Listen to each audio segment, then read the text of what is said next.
Hello from School Pediology. Today is another training session. हम बच्चों को कैसे सिखाएं कि क्वेश्चन के आंसर्स वो खुद कैसे लिख पाएं. स्टार्ट तो बेस से होगा. We can start from class 1 and it goes till class 12.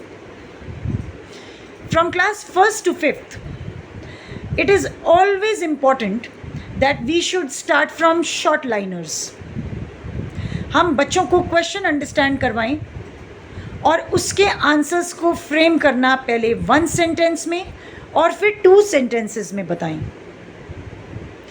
अगर हम इस तरह से प्लान करते हैं तो बच्चा खुद आंसर्स लिखना सीख जाता है.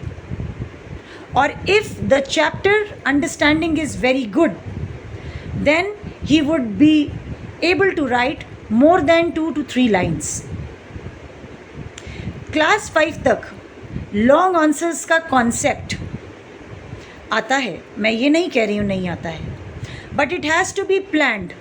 Long answers always have to be in 4 to 5 sentences, 4 to 5 points, not in a paragraph.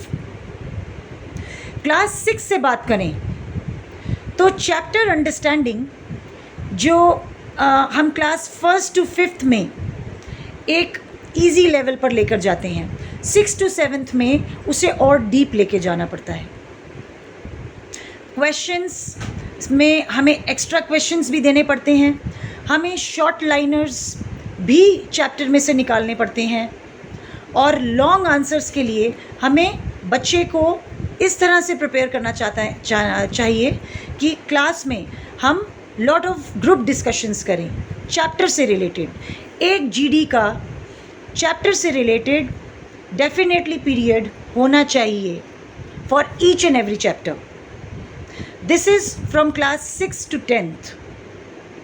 Complete the chapter, short answers, long answers, comprehensive answers from the chapter, and then group discussion on the chapter, which is a lovely part in most of the international schools. Class 11th and 12th, it's the senior most class. Streams change हो जाती हैं, question answers का trend change हो जाता है according to streams.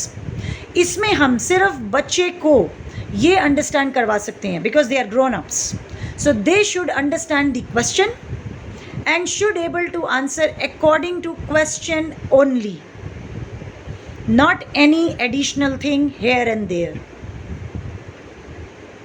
Is it right to do? Comment on the content which I have shared with you. Lot more ideas are there to make education a real experience for kids. Subscribe for more interesting content. And parents, if you have any suggestions for me or anything you want me to make content on, please feel free to write in the comment section. Bye.